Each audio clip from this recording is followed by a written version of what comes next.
I'm like, well, you go Robo or Mutas? So you go Robo or Observer. So I'm like, well, I mean, you could do both.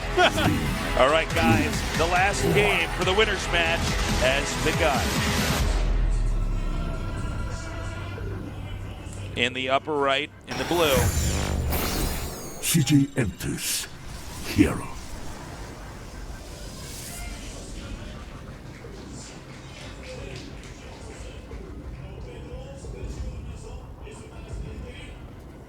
And his opponent in the bottom left in the red. SK Telecom T1 Dream.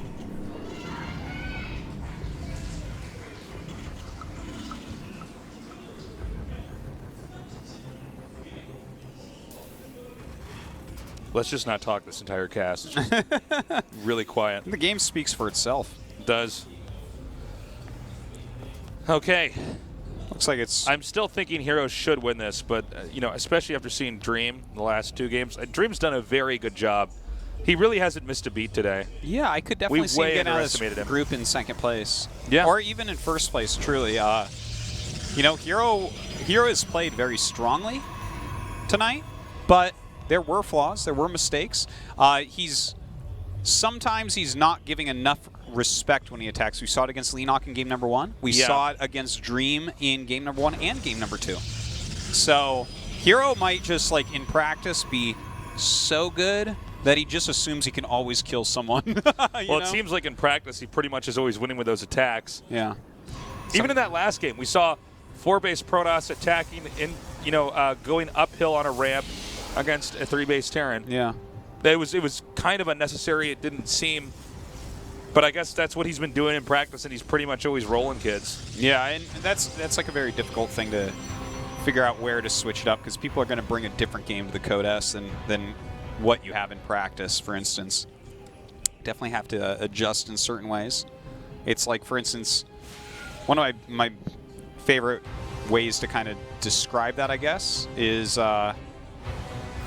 you know, a lot of times people have a weird build that they use on the ladder that gets them a lot of wins, and then they'll bring it to something like Code A, or it's normally like Code A, not Code S as much, because those players that do that aren't going to make it in Code S as often, but like they'll bring something that wins because people don't see it much, and they're playing on ladder, so it might have a huge win rate. Sure. Yeah. And it's like, okay, but you're playing against the smartest, best players in the entire world instead of just a ladder game. Check this out, man. This is so cool. Oh, wow. Okay, now the idea of what Dream was doing was great, but I don't know about its execution here. Yeah, I'm not sure how this ends up. I like the... I think that basically he has to cancel this. Like, he's going to go for it. He's going to just target SCVs. Okay, now I guess he can attack with the Mothership Core and the Adept, and maybe even the Probe as well. Well, he's just going to target SCVs as soon as they start hitting that bunker, or repairing that bunker. Yeah, he's actually going to kill this bunker. Wow, and he killed a lot of SCVs with this as well. This was actually very, very good. I was wondering how this actually works. That's cool. Okay. Wow. Uh-oh, careful. Oh, Widowmine connects with that, but that's still enough time, though, for him to activate that pylon. Mm-hmm. Okay, and the starport behind this. This is funny. The Adepts deciding they want to go in and play some more. All right, he's inside now. And he can wreak havoc on these SCVs, targeting the Widowmine. And... Oh, that was close. Yeah, and look at this. The Adept is actually going to be able to shade out of here as well. Actually got that Widowmine. It was being repaired, too. Yeah. Crazy. Now, this is a real nuisance here. I think that Mothership is still actually hitting the barracks up there, too. So that might end up being burned down over time if he doesn't manage to do anything about it. Yeah. Well, no, yeah, just the Adept, I guess, is at the front hitting that depot. Oh, are you serious? Well, that Adept's going to get a tattoo about this experience. He's never going to forget the day he ghosted into the Terran base, took out a Widowmine, killed SCVs, narrowly avoided a Widowmine, and then the most random thing happened. The depot lowered, and he actually got out. Well, his friend not faring quite so luckily. That's the tattoo he's going to get. It's going to be his friend right all over his back. Maybe on his calf. I wonder, like, do any Protosses do things like body alteration type stuff? I'm not sure. I was thinking about the tattoo. I was thinking about the Protoss unit getting a tattoo in his calf, but then I look at Protoss legs and I just see they skip leg day. They probably don't want to show that off anyways.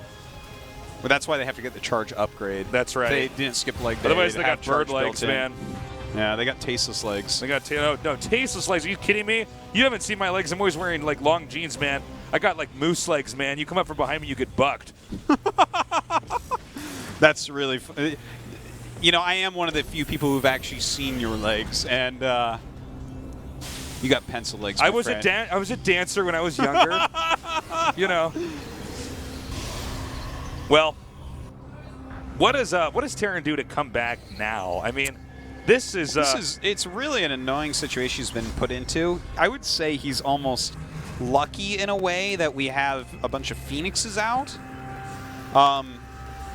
Just because he went for a third command center, so with Phoenixes out, generally Phoenixes aren't going to turn into a kill move against Terran. We did see on Prion Terraces he tried to use Phoenixes to lift up some siege tanks so his Adepts could get in and do all that dirty work, which might be what Hero's setting up for here again, but right now we have Widow Mines being made, he has that third command center. I think Dream's already doing what he needs to do to come back. He's going to have to turtle it up, get his supply up here, and you know, outplay Hero in the battles, because that's where Hero has shown weakness. I'm a little bit worried about the third base, though, for Dream. I think that he can really hurt him. Hero can. I mean, it seems typical that Protoss actually get a third base up always before Terran. This is almost... Am I wrong about this? Think of all the games we've casted. It's pretty much Protoss on 3 base, even pre-patch, post-patch.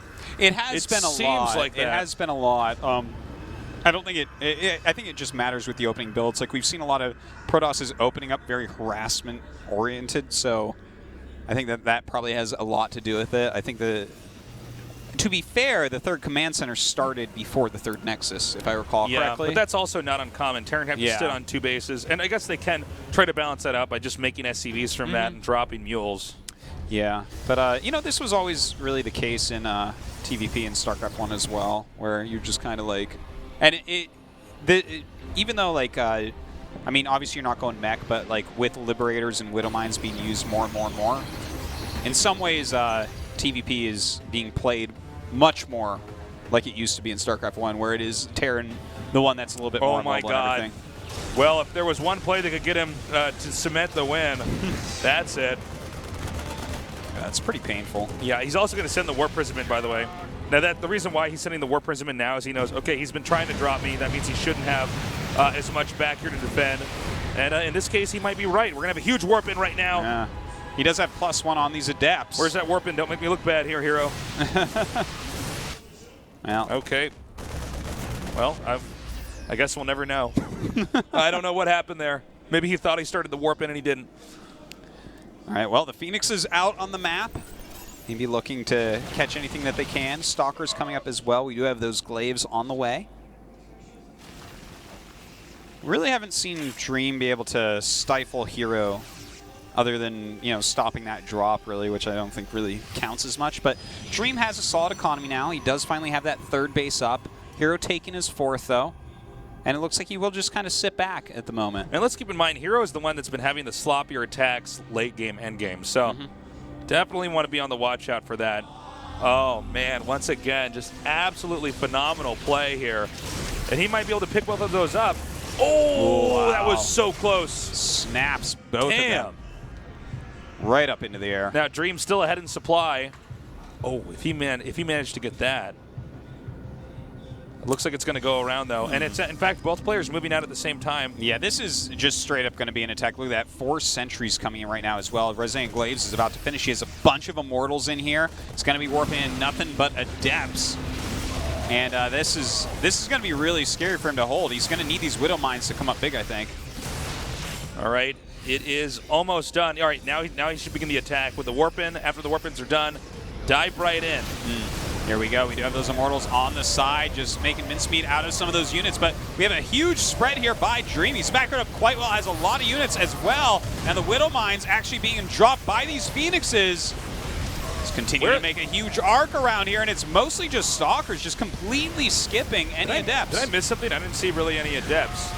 Yeah, no, he skipped completely the That's adepts. so weird. I thought for sure that prism was going to just warp in a considering big round of adepts. The whole timing seemed to be centered around the fact that he could get adepts here. For some reason, he's going to keep going stalkers. Maybe he's decided if he just micros well enough because of the way the lead is. Yeah, I mean, obviously, Hero's going to know better than us. I think it has a lot to do with how many Widow Mines were in there. Adepts are really bad against Widow Mines. That's true. That's very true. There was quite a few Marauders as well. So just continuing to push forward right now is with these stalkers. Doesn't look like he'll necessarily finish him right now, but definitely got some work done. You know, that was super interesting the way that he decided to just completely skip the adepts here. But again, against what he was against, it seems to have made sense. Still, Dream trading reasonably well. Yep, got to be careful. Almost in range of some of these Widow Mines right now. Making sure he keeps this turret alive. Wants to be able to zone out this Observer so his Widow Mines have a chance to do some damage. It's funny. It's Hero really leaning on Dream, although for a lot of these battles, Dream actually is ahead in supply. Yeah. A more basic unit composition for Hero, although Terran's is fairly basic as well. But, you know, oh, these Zealots not able to get in there. Yeah, that's one not Zealot pretty. eating a Widow Mine. It looks like another one will as well. Okay, but that's good, because if he can actually get in there and take out the Widow Mine, then he can keep pressuring. Yeah, totally. And in fact, does set up a Liberator. This should push him back here once again. Yeah, Liberator can have the same functionality as the Widow Mine. Now that he's actually cleared out so many Widow Mines, we actually do see Adepts starting to come up. This is why. Here we go. He probably wants to get on the far right there. Oh, got to be careful right underneath these Widow Mines. Yeah, and the Widow Mine does a lot of damage there. He blinks forward. He's not actually going after the Liberator, though. That means a lot of damage put on these Stalkers. And he's getting DTs along with this. Always good to grab that Dark Shrine, taking another base as well. Does have his upgrades still on the way. More Immortal production being made, but Dream immediately moving out, realizing that every unit that Hero has was definitely down there. Like, non-stop he was fighting, so this might be a moment where Dream can really find some damage. But he actually turns around. I feel like this is kind of like the Prion Terrace's game right now. Like, a lot of it looks different, but Dream killed so many gateway units so many times in a row, and like he kept on coming up with 8 more, and 8 more, and 8 more, and it's like, I feel like Dream should realize this could be a time where he could do damage. You know, Hero's been doing it again and again. It's questionable attacks. Control-wise, he just doesn't quite seem to be on top of it, and occasionally even in some of his attack decision-making, it seems to be a little bit questionable. We saw those Adepts go right in range of the Widow Mines. That was weird. You know, I feel like Defender's advantage is stronger than ever in Legacy of the Void. You might be correct about that, Artosis. He's not, like, respecting that necessarily. He keeps feeling like he can kill him if he gets advantages. And it's like, well, I don't know. I think you have to get more ahead. Well, I think he might be able to possibly end this. Let's see here. Yeah, if he gets these bases at the top left, look at this. And gets one expansion up, he's okay. There's so many Marauders here, and Hero is not dealing at all with these Liberators. Liberators continue to push him back all the way to the wall. Problem is, if you lose with like a Stalker Immortal push, then you're stuck on just Stalkers back at home, or Stalker Zealot, which Marine Marauder are essentially better than. Okay, Hero is going to lose this, guys. Yeah, I mean, Hero definitely had advantages in several parts of this game. He's just not attacking correctly. And Dream, I mean, look, this is a well-deserved win.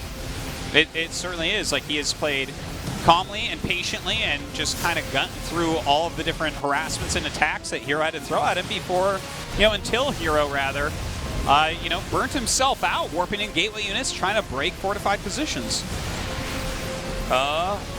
I think we're just seeing Hero digest the loss here. There it is. GG, Dream is going on to the round of 16. Sick play out of Dream here. Really impressive stuff. Dream, I gotta say, I had no idea. We're gonna have an interview with Dream. I'm gonna hop off. Sojoung's gonna come over here. We're gonna see what Dream's feeling now that he's moved on to the round of 16. All right. An absolutely awesome series here, Sojoung. I knew Dream was going to win. That's why I came up. Yeah? You just thought he'd win a little bit quicker. Yep. I'm glad that he allowed it to be a good series, though, right? Yep. Quick question before the interview begins, Sojoung. Is Terran OP? 2 Terrans Yeah. already. Yes, it's two-thirds You of need to round nerf of 16. Terrans. Yes. Yeah. It's ridiculous. Just ridiculous. But before this game, I thought Protoss was still OP. But yeah, they're both OP, I think. They are both OP. Those poor Zergs. They should just erase Terran and Protoss. 선수와 김준현 선수 두 That would be 명의 fun. 걸출한 프로토스를 격파하고 오늘 16강에 이름을 Anyways, 올렸습니다. breaking down 자, 조승현 two 선수 best 축하드립니다. Protoss, 네. good 와, Protoss. 정말 대단한 Dream 선수. has advanced to the next round. 어떠세요? Let's see how he feels. 두 판 다 불리한 거 이긴 것 같아서 네. 사실 쉽게 올라갈 줄 알았어요. I thought I would make it easily 좀 힘겹게 올라간 것 in first place, but it was kind of hard for me. 재밌게 봤습니다. 사실 마지막 3세트도 Curie pointing out that his game versus Hero was very fun 의료선 to watch. 문제와 그런 것들을 다 기다리고 있었거든요. 불사조가. Dream was waiting to 어디서 for the 이렇게 medevac 자신이 분위기를 딱 탈 수 있었다고 harassments, 생각하세요? and Curie's asking when he felt that he was going to win.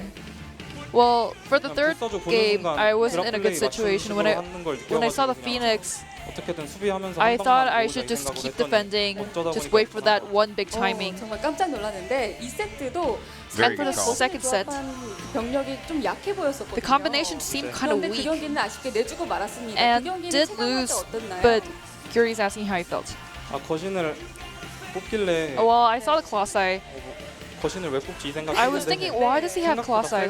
But it was stronger than 네, expected, 저희도 약간 so 좀 당황한 그런 well, everyone 재밌는 경기였습니다. was surprised. 그 전에 for that 안성원 outcome. 선수와의 경기 And 드레드업을 versus 멋있게 seed. 보여주셨는데 1세트에서는 For the 상대가 first set, 알고 데뷔도 하고 po- 있었는데 the opponent 뚫고 was 들어왔어요. ready 어떠셨어요? for 오늘 him to come in, 되는 but 날이던가요? Dream was still able to take that win. 모르겠어요. 되는 날 같진 않고. Well, I think this is I don't think this is a day that's working out very well, but still, 연습량을 올렸다. I've practiced a lot, so it worked out very well. 그 말 참 믿어지는 게 오늘 엄청난 Well, we could 컨트롤 see it because he had the 많이 controls 보여주셨습니다. 요즘 어때요? in control. 연습량?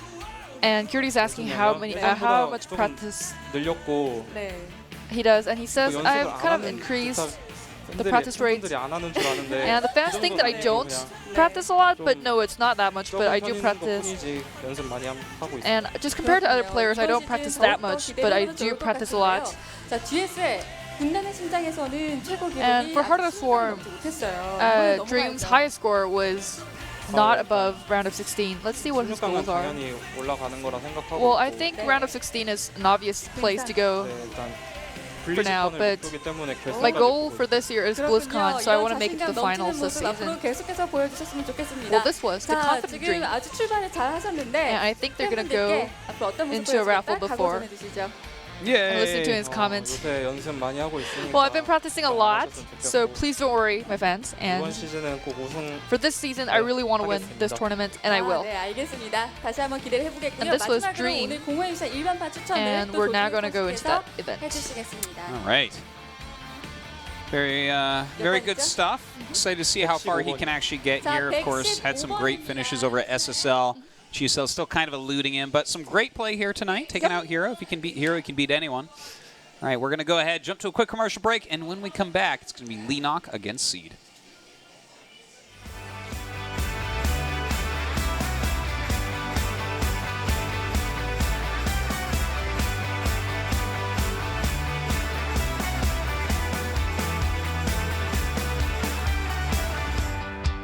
In the past, I've been a fool. It's the truth I've lived through. All I know is I must keep you by my side, keep you by my side. If it rains, then let it rain. If it hurts, I'll share the pain. All I know is I must keep you by my side, keep you by my side. And I always wanted to belong. I always wanted to belong. Will you stay with me tonight? 'Cause I'm tired of saying goodbye. You're the truth I can't deny. And I'll never let you go. I'll never let you go. I'll never let you go.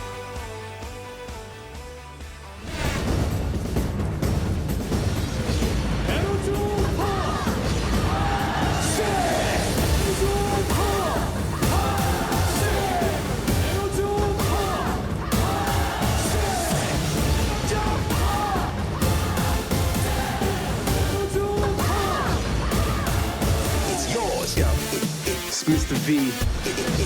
It's yours. Yeah, and right now we want to try to move back.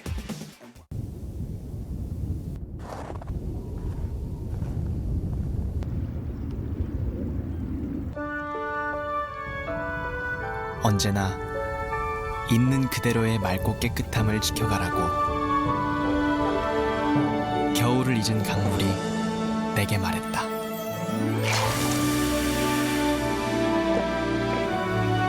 맑고 깨끗한 칠성 사이다.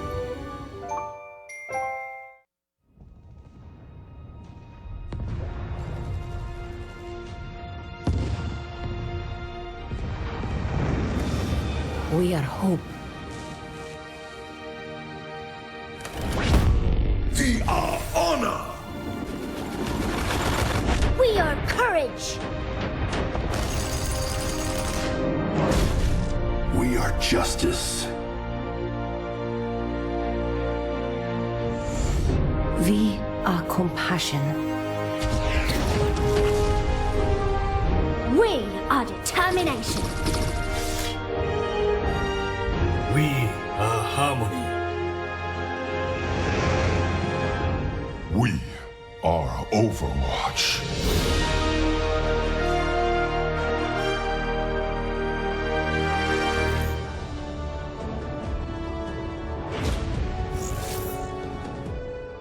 회의가 좀 늦게 끝나서. 아 그래요? 괜찮아요. 그냥 게임 몇 판 하면서 기다리고 있을게요. 아씨 뭐 하는 거야 아무도. 아 오라고 좀.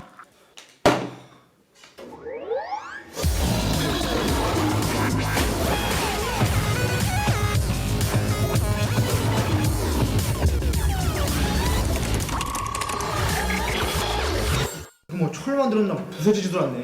오.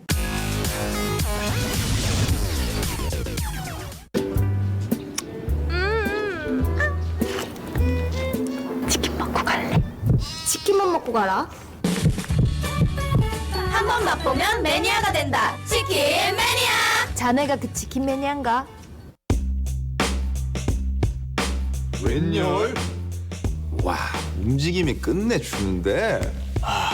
진짜 부드럽게 움직이네. 플렉스볼은 굴곡진 덕선에도 막힘이 없거든. 발음 조심하자. 나 덕선이라 그랬냐? 턱선에도 막힘이 없다고. 저게 면도기로 가능한 거네. 역시 대세답네. 대세가 뭐야? 전세 같은 거? 요새 애들 다 쓰지? 그게 대세야. 그래가지고 내가 저거 쓰잖아. 그래서 나도 저거 쓰잖아. 선우는 뭐 쓰지? 보라 누나한테 물어봐. 태기는 못 써. 덕선, 너 나한테 왜 그러냐? 덕선이는 아직도 좋아. 야, 마이콜은 못 쓰냐? 2,500만 명이 응답한 플렉스볼 아직도 안 써보셨나요? 질렛, 남자를 위한 최상의 선택.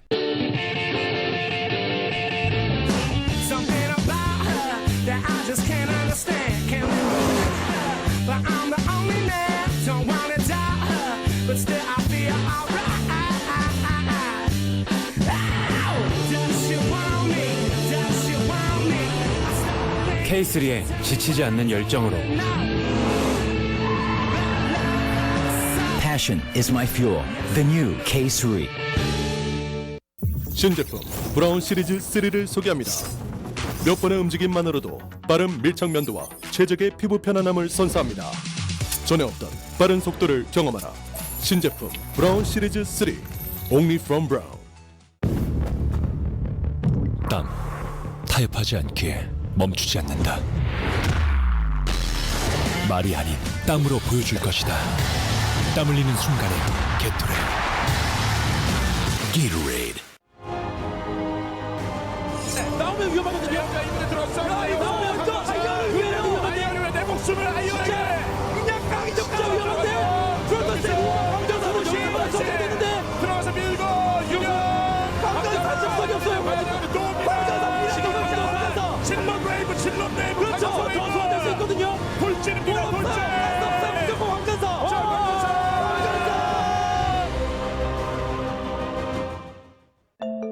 항상 실패는 잊혀지기 마련입니다.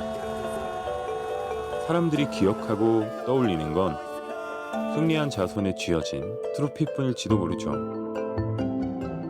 패배에 낙담을 하고 고개를 떨군 그 모습은 어떤 누구도 끝까지 기억하진 않을 겁니다. 하지만 패배를 두려워하지 않습니다. 포기하지 않습니다. 그들은 다시 한번 달려나가기 위해 노력합니다. 경쟁에서 이기고 환호하며 관중들에게 박수를 받는 그 짜릿한 순간을 항상 머릿속에 그리기 때문이죠. 그래서 오늘도 그들은 여기로 향합니다.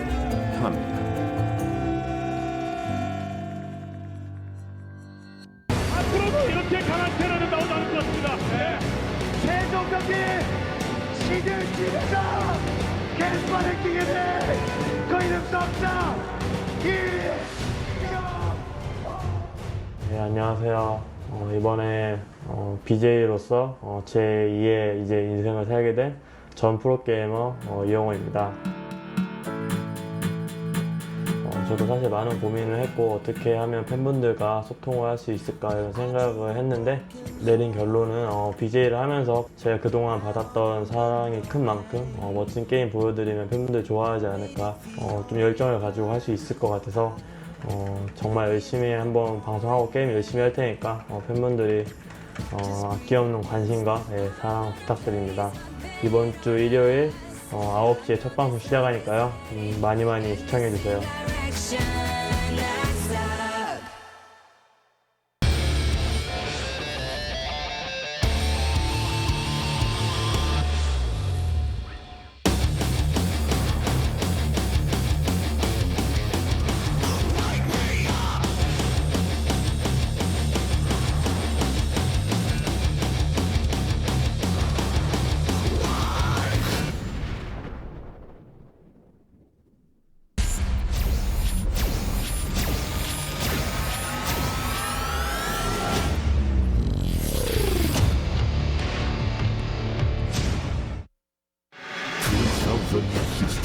Hot 6 GSL Season 1 Quarters.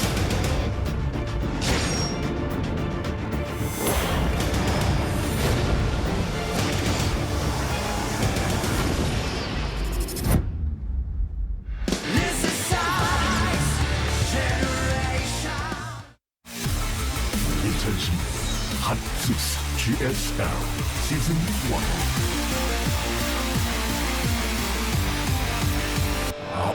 We are back, and we are going into the losers match. We will now discover who will be the first to be knocked out of Group B, Seed or Lena. That's right. Dream coming out in first place. Very surprising, very great stuff. And Hero, definitely making some mistakes. Like, I think that overall, like his multitasking, his builds, his strategies are in general better, but he's not doing the greatest attacks that I've seen. It's like way overconfidence and stuff. So we'll see if he ends up getting out. One of these guys is going to challenge him. Of course, the other drops right down into Kode. It's all going to come down to this for these two. Seed, kind of questionable play back there. Lenok, I think he's in good form. He's in good shape. Yeah. I'm voting for Lenok here. Really? Okay. What about you? Or is it too tough to call? It's a tough one to call. I could absolutely see it going either way. There's a lot of Seed games out there to kind of take a look at. There's a good amount of Lenok ones too. I think that Lenok can take this if it goes late game. I think that's where it needs to go, though. Certainly couldn't complain about a final match of Hero against Lenok either. Yeah, a nice little rematch. I mean, they had a good series. Our game is going to be on Dust Towers. The loser of this best of 3 is out of the GSL Codex.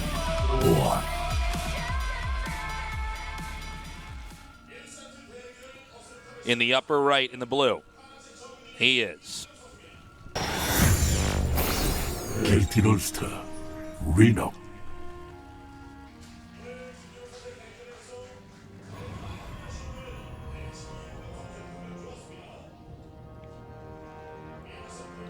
In the bottom left, in the red.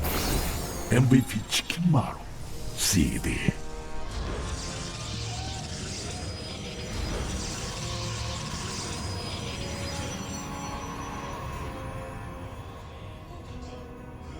Artie McToasted Bread. How are you doing? I'm doing well. How are you doing is the question everyone wants to know. I'm okay. I'm doing well. Okay, that wasn't very exciting. Kind of a disappointment, but... Oh, things are good. How are you doing, Tasis? I'm like, there are spiders crawling all over me. How's your coffee legs? Good. doing? Yeah? It's good. Got another cup with me right now. Yeah? Staying caffeinated. That's that can be a good thing. I only drink caffeine really when I'm casting. Yeah? Well, no, that's not true. I have a little bit of green tea when I wake up in the morning, but green tea is pretty mild, you know? Yeah, certainly. Me personally, I try to never have more than 1 coffee a day. Still more than me. I used to. You used to have like a couple cups a day. I used to have several. I used to drink coffee all day, but I don't know. I just like hit either an age or like somewhere in my life where it was like, okay, if I have more than 1, I get jittery and it's like not good. Yeah, you feel anxious or wiggly, Yeah. and I drink green tea instead. I'm more of a hot green tea guy myself, but if I like for instance, these casts go on for hours, so I always just have coffee with that. Mm-hmm. But I used to bring a coffee to work and only have like 3 or 4 sips, and that was just enough. But I think it's like you build up a tolerance over time. It's absolutely true. In fact, every now and then I just take myself 100% off caffeine. I do for like the same a week. thing. Yeah, just like every other month or something like that. I do that. Especially if I find myself drinking more than 1 coffee in a day. You know what I'd like to know is caffeine consumption amongst pro gamers. I think it's pretty high. It must be pretty high. We are sponsored by Hot 6, so. Yeah, it's true. I meant just on a regular basis, though. Like, how much caffeine does an average pro gamer consume, right? Because if you're training for like, 10 to 8 to 6 hours a day, sometimes even more than that. Certainly you would think that caffeine would be an integral part of staying focused during the training and preparational periods. Yeah, I think it's definitely something that pro gamers partake a lot of. I actually would like to do a study on that. Like, we get some university down here to just check how pro gamers play on caffeine versus the ones that take too much caffeine and then have caffeine withdrawals. Yeah, it's I definitely know that a lot of the foreigner pro gamers I've spoken to drink coffee. And in fact, according to TLO, most things that I think are coffee are not truly coffee. What do you mean? Well, they're just, a little bit of a coffee snob. Oh, he's one of those guys. He's one of them. Well, let's see here. Taking a look at this game, the Glaives on the way. So, going to be able to get some harassment done. Roach Warren coming up here from Leenock.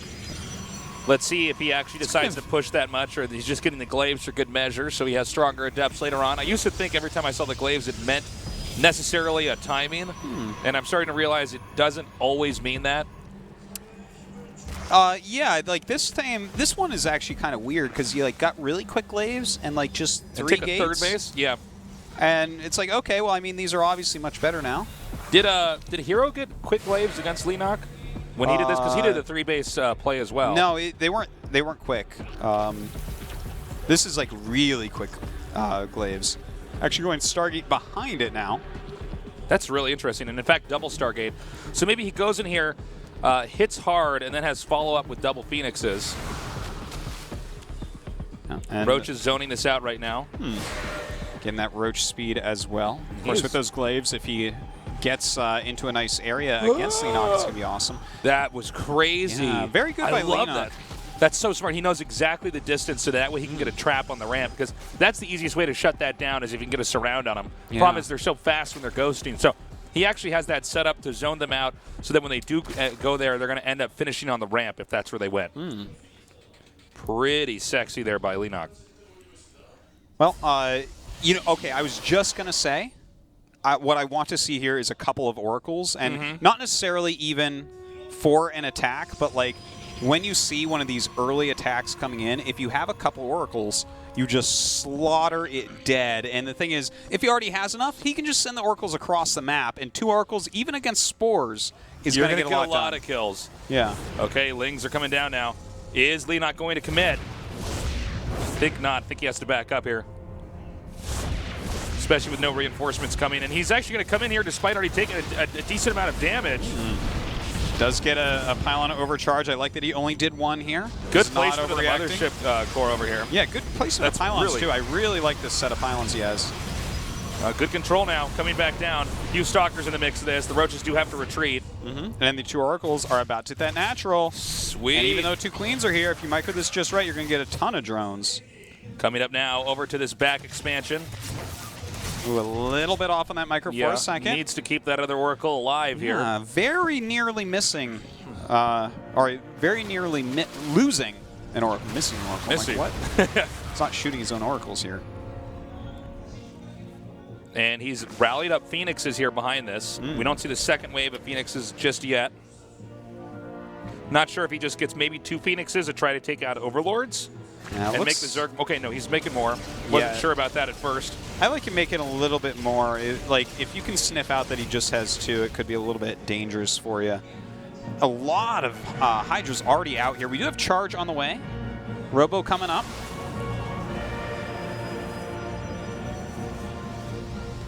Okay, some more Zealots coming in here. And I think he actually wants to hit on the 4th base, Artosis. I could be wrong. He might actually just take a 4th and play passive as well. I mean, we see the Temple Archives coming up here. So by the time... I think he's going to need to just take a 4th base. Yeah. Personally, like, I look at this and I don't think he has any sort of attack time he can do, even with Charge finishing up. Like, he needs to complete his tech a little bit more because he's mostly just like some Adepts and Charge lots. And he needs to add in some Immortals, hopefully, and Archons or Storm here. Or he's, you know, otherwise there's just like, this army doesn't stay alive against good kiting. And Zerg's actually just going to attack up right here. Hydra is doing a great job dealing a lot of damage. He has to back up when the pylon cannons are activated. Many more Zealots coming up here, and the charge is almost done. Let's see if he pushes out and tries to get them. Oh, nice. Oh, I like this move. Looks like he is going to do an 8 Roach drop coming up here. Quite a few units out in the front as well. So as this drop hits, if a lot of units get pulled back, then he can start to attack that front base. Okay, he's going to unload right over here. Doesn't seem like this should be too effective. The Roach drop then rotates over here, but he's got to be careful because Phoenixes can come down like they are right now and take out the remainder of this. And this means that Leenock is just wasting units at this point in time. I really like the idea of this, but perfectly dealt with by Seed. Yeah, its application just not quite as strong. But I like that too. Setting up traps over there. Yeah, in case Zerg does overextend, and the Zealots just destroy that so easily. Yeah, very, very true. Now, we do have 12 Lurkers on the way. This is where it's getting pretty scary. He might try to get on that high ground again. Yeah. Start hitting that with Lurkers. Well, and let's not forget here, the Immortals started like just slightly late, so he doesn't have that big a count. He's going to have to really spread his units out if he wants to defeat these Lurkers. But 12 of them? This push is so deadly. Yeah, and with mostly Zealots. I mean, Zealots really don't do anything against Lurkers, especially when they're in this big number. Yeah, when they're in a number this big, the Zealots are going to be taking a lot of damage very quickly. Nice spread there as well. There's quite a few Archons mixed in here, so he has some good tanking units. I wish he had like a Prism out on the map. He is making a Prism, but he needs to really make those Lurkers shoot in all sorts of directions. More tagging with the Oracle. Yeah, I believe he still has both Oracles alive, right? I believe so. Yeah, that would make sense. That means he can tag this like indefinitely. All right, well, looks like Seed has decided it is time to move out, but this is a killing field right here. Lifting up a lot of Lurkers, though. That's helping so much. We do have Leenock microing back, kiting with these Roaches. Wow. And wow, he just really understands exactly this part of the game perfectly. That was I wasn't super sure. well done. He just gets all the pickups just right on the Lurkers until the Zealots have a much better surface area. Really nicely done. Yeah, and at the end of the day, he actually loses almost every single Zealot or every single Zealot, but he still has most of his high-tech units here. And that's really important. If he just warps in a couple rounds of Zealots now, his army is just as strong as it was when it killed everything. And look at that, even catching the Roach counterattack. He's going to come over here now, hit the center right, possibly after that back up and expand to the 4th base of his own. No, he's actually going to come over here and just try to hit this base right here, right now. Oh, is he going to be able to actually break through here? We do have some spines on as well. Yeah, it does look like it. He's got enough Archons. There are Immortals in the back here. Approaches try to come out. It's like the attack. Basically, everything, all the Zealots die, and by then the battle's won. It's like he knows just the right number. Yeah, this was it's kind of really weird. well We haven't quite seen this played this well, and that's it. GG. Okay, Seed. Still got it, man. Super strong stuff right there from Seed. Very impressive play. Yeah. I honestly, guys, when I saw the Lurker contain, I thought it was over.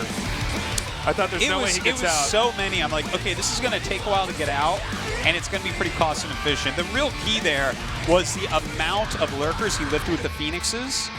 And maybe part of that is because Leenock made so many lurkers, and he didn't really make more Hydras to replace the Hydras he turned into lurkers. Yeah, well, you're losing Hydras when you're making lurkers, right? So. I mean, he didn't really kill the Phoenixes that were holding up lurkers, which I think made it a little bit tough as well. But, I mean, very well done by Seed. I'm really impressed with how well he broke out of there. I will be rewatching that. Yeah, I definitely learned something. I didn't quite realize you could do that effectively. It seems to be a real good counter to Lurker Contain for Zorg trying to deny you from getting a fourth base while you can take a fourth and fifth yourself. Yeah, it was a well-played game. It's kind of interesting. The Glaives didn't actually end up doing almost anything, and it was purchased so early in the game. I was really confused by that. Maybe he has less adepts, but they're stronger later on for some kind of other weird timing. Yeah, because normally when you take a third, you need 5 or 6 adepts, just because, you know, Photon Overcharge is more expensive now and stuff. So I suppose that's also, like a safe third. So he still had the adepts, but to get such quick blades for it, that's interesting. This is game number 2, Seed versus Leenock. In the upper right, in the blue, he is MVP 치킨마루 CD.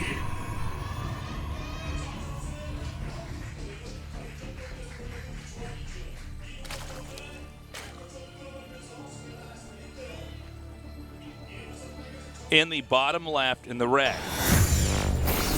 KT Rolster, Reno. You know, one thing to note too, though, is if you get those quick, get the glaives like that and have stronger adepts, there are a lot of moments where we can have games won with adept counterattacks.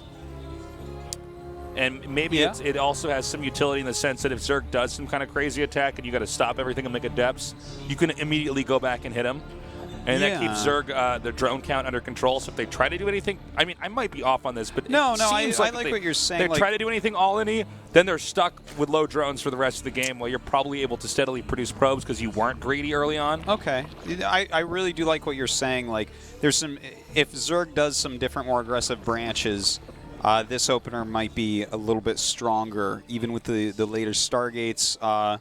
And then that way it's at least like timing all-in proof. And you know what? The thing is, if you have 5 or 6 adepts, because that's how a lot of Protosses take their thirds right now.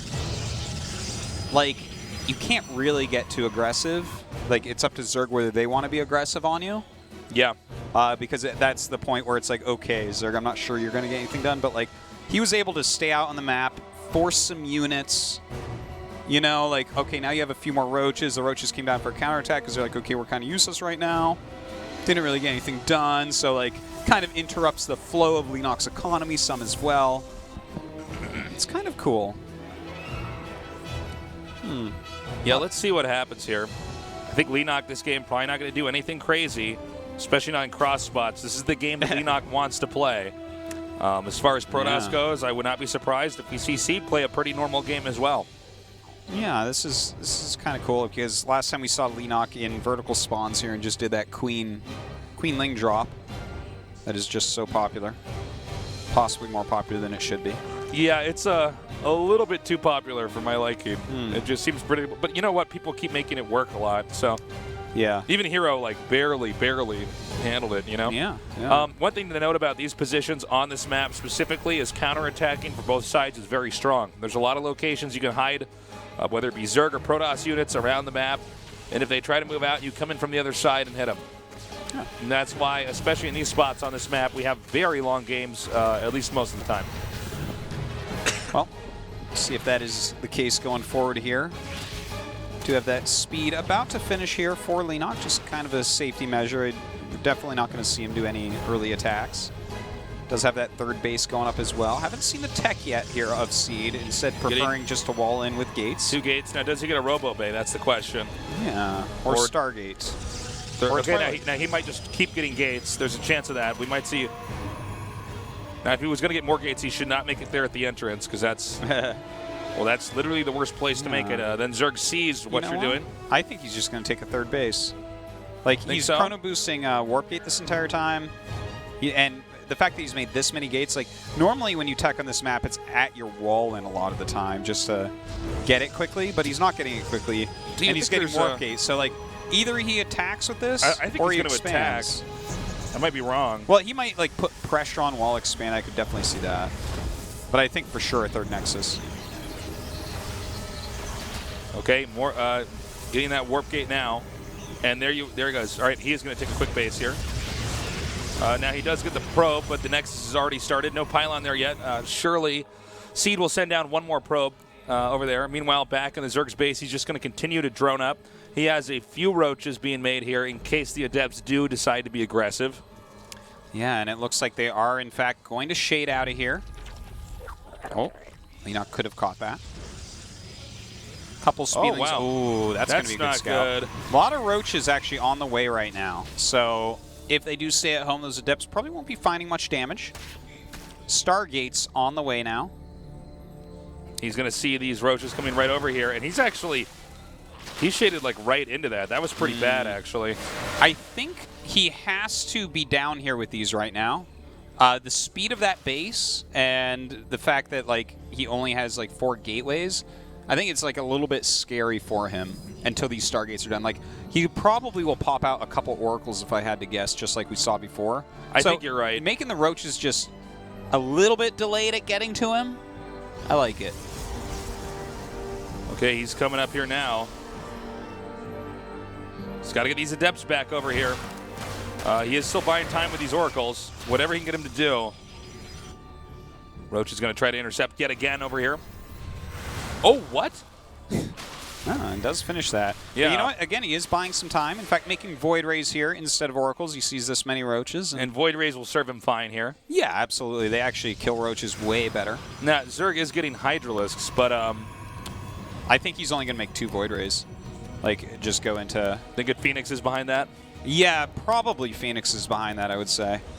But a couple Void Rays, like, hey, at least they can... They're not bad in your army. They're useful.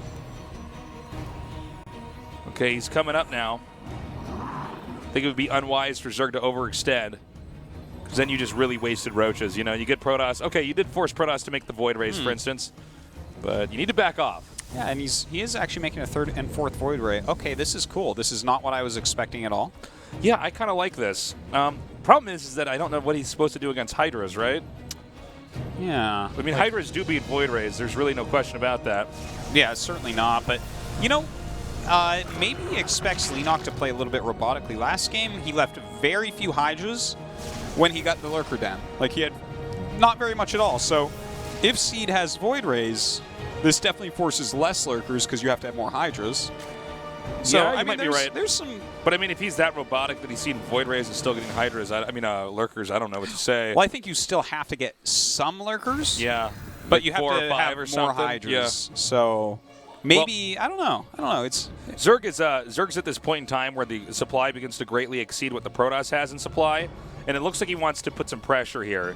So he's rallying some of his army right over here right now, and we're going to see if Seed is ready. He's coming up now. Yeah, and it looks like he is going to come right in. We do have those pylon overcharges going down, a couple force fields. I'm sorry, where are his Void Rays? They are out in the bottom right of the map. I think they're going to go in and try to snipe the 4th base. Oh, this could be really bad, though. Yeah, I guess you're right. I guess he is going to try to send in that. Look at this, with those Ravagers. Oh, some of those Cross Files actually hitting right there. Definitely some big damage going down. If he gets more Corrosive Vials here, there's really hardly anywhere to run right now for Protoss, so a lot of those are going to keep doing damage, and this expansion is going to be taken out, and the Void Rays are going to get here probably long after it's already been destroyed. Ouch, kind of gross what's going on right now. The Void Rays walking all the way back. Too little, too late. A lot of Hydras left over here. That's it, GG. Very straightforward game. That tech just did not work. Yeah, I was wondering that too. When we saw the Void Rays, I thought, okay, this will be interesting, but I mean, isn't it just abundantly clear that you're going to die to Hydras? That's why we don't normally see that unless it's just there to hold off the roaches. But 3rd Void Ray and 4th Void Ray, that's a little bit strange. Yeah, and it is strange. Like, he had him down at the bottom of the map, so for sure what he was planning was doing some harassment with it, and I think Probably the idea behind it was like, okay, you have Hydras near my base, maybe you're going into Lurker Tech. Let me see if I can turn on the on button on these things and kill a hatchery or something. I don't think that's the way to play, though. No, I don't either. I mean, you're in GSL Code S, man. This is not where you like put on a blindfold and cross your fingers and go, here we go. Yeah, Zerg Layer Tech got better. So if you're going to go Void Rays, you got to keep them with your army like you used to with old Sky Toss, I think. And I think that's why Void Rays in general aren't that good to get mass amounts, because you can't push. Dude, the Void Ray is the new Corruptor. Just like this kind of meh. It's kind of meh? It's meh. All right, let's see if this game is going to be meh or if it's going to be yeah. Yeah. Awesome.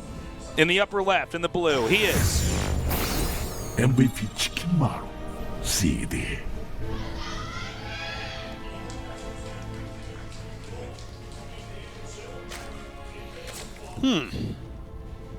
In the upper right, in the blue. KT 롤스터 Reno. Thanks for coming down, guys. We love you. And, yeah, I would expect to see a better game from Seed here. I think even Leonok was playing that game, probably wondering what on earth Seed was doing. Yeah, well, when he attacked, he saw two voids. He sees the void race, and he's like, all right, I guess I'll just make Hydras then and attack instead of attacking differently. And then he gets there, and he kills everything, and I think he's probably just thinking, okay. Yeah, that was a little bit weird. And I'm not sure what you were doing there, but I'm glad you did it, because I won that game easy peasy. Yeah, and if we look at the other game that kind of started out like that, with the Adepts into 2 Stargate, and then he saw the Roaches come and everything, he made 2 Oracles. Thing is, the Oracles at least threaten something to make the Zerg play more defensively. The Void Rays, it's like, oh, you're going to send 2 Void Rays to my base? That's okay. My hatcheries will kill them because they have queens next to them. And the Oracles actually keep a lot of value even in the late game. You can keep tagging the army. I mean, there's actually countless things you can do with it. The wards are awesome. wards are good. Wards, yeah, those sick tasteless wards, man. Yeah. Even just something basic like going around and killing some drones here and there. So I'm not sure. On this map, they are both spawning at the top, so Zerg will be expanding downward here, which actually it kind of puts Zerg in a bad spot specifically on this map, okay?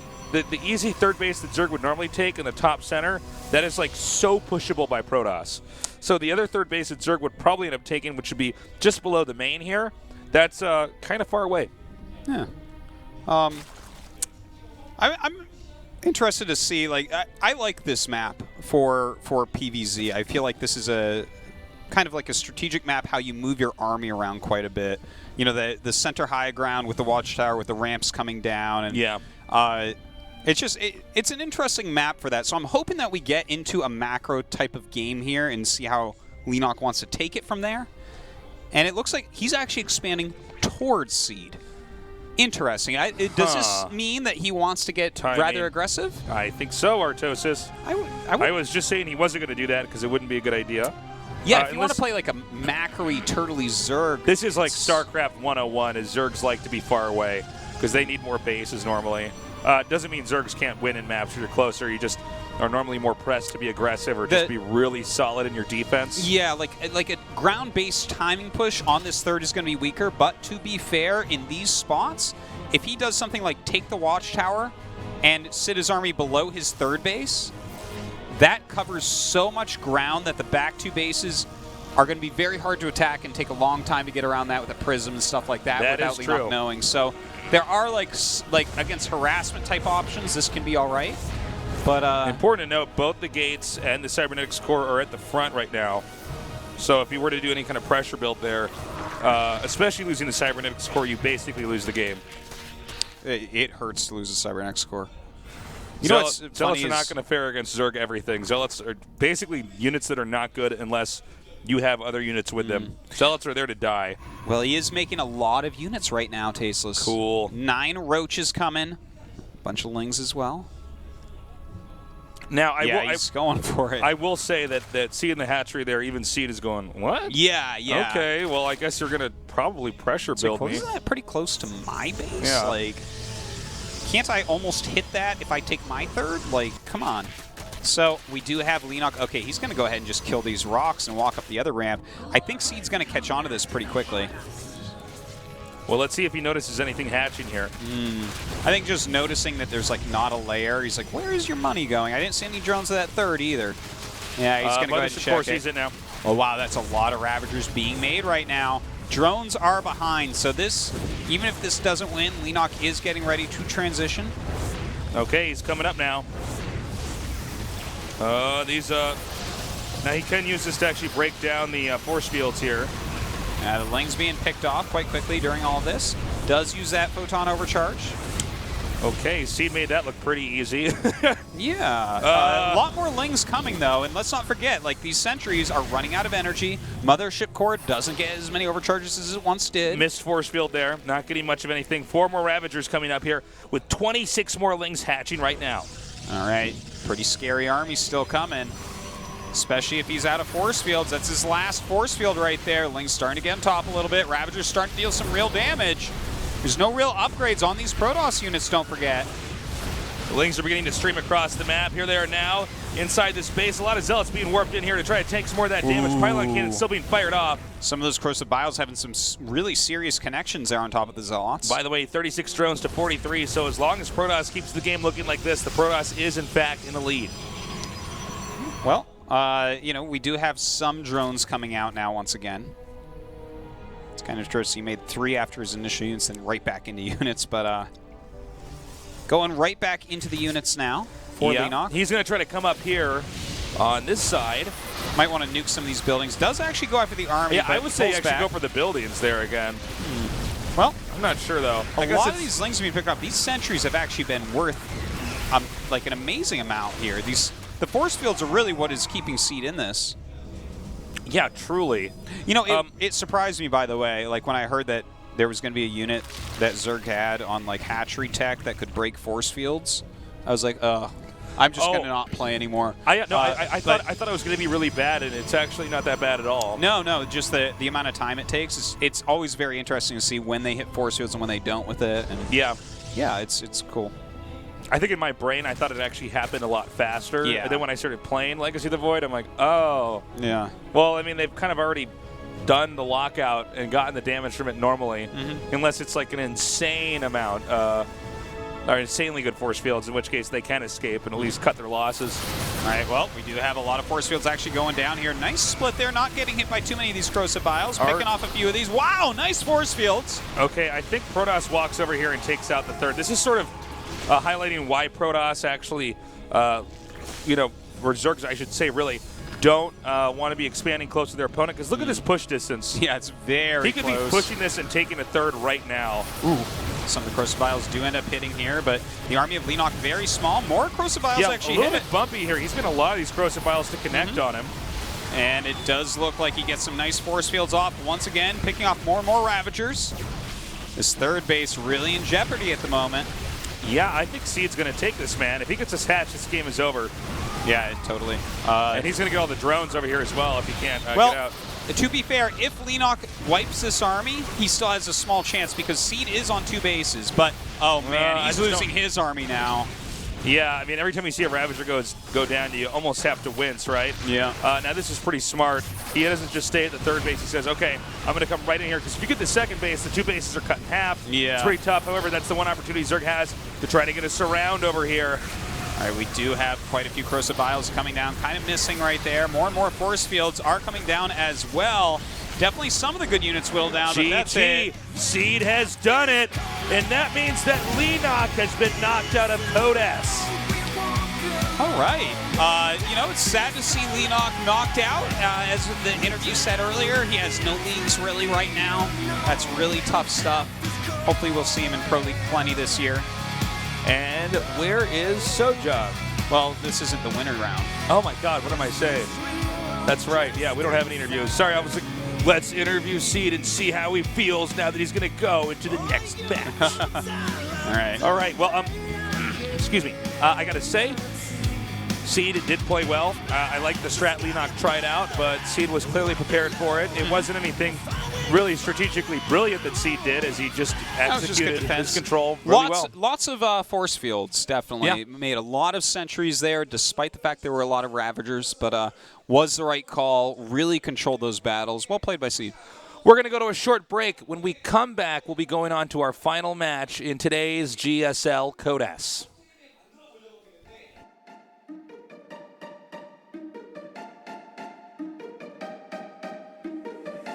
And say